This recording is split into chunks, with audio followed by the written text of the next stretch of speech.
இங்க மட்டும் நீ வந்து பாத்தீங்கன்னா ஆம்பளையா கெத்தா திமுறா ஸ்டாலின் சார் அப்படின்னு ஸ்டாலின் சாரே நாங்க தான் சொல்ல வச்சோம்.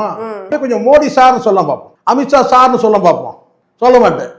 ஏன்னா இது சொல்றதே என்னன்னா அவங்க கிட்ட பெர்மிஷன் வாங்கின்னு ஜி கொஞ்சம் நான் பாஜகவை திட்டிக்கிறேன் ஜி, கொஞ்சம் பாஜக திட்டினா தான் எனக்கு மைனாரிட்டி ஓட்டெலாம் வந்து திமுக போகாமல் எனக்கு வரும் ஜி அப்படின்னு. இல்லைன்னா அப்படியே வந்து மைனாரிட்டி ஓட்டெல்லாம் அப்படி போயிடும் ஜி, அப்போ நான் இப்போ வந்து நான் சாடுறேன். இந்த கணக்கெல்லாம் இதெல்லாம் தெரியுமா?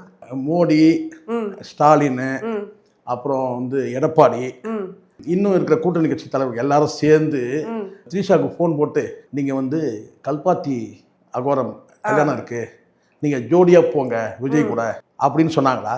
நான் தெரியாம தான் கேட்குறேன். அறிவு கட்டவனே, நல்லா சொல்கிறேன், விஜய் தான் நான் அறிவு கட்டவனே. நீ ஒழுக்கமாக இருந்தால், நீ ஒழுங்காக இருந்தால் உன்னை எவன்டா தொட முடியும்? நீ ஒழுக்கம் இல்லை உங்ககிட்ட. நீ வந்து இந்த இடத்துல நீ வந்து என்னவா இருக்கிற? நல்ல பிள்ளையா இருக்கிறியா சொல்லு. நீ ஏன் அம்மாவுக்கு கடன் கொடுத்தன்னு சொல்றியா?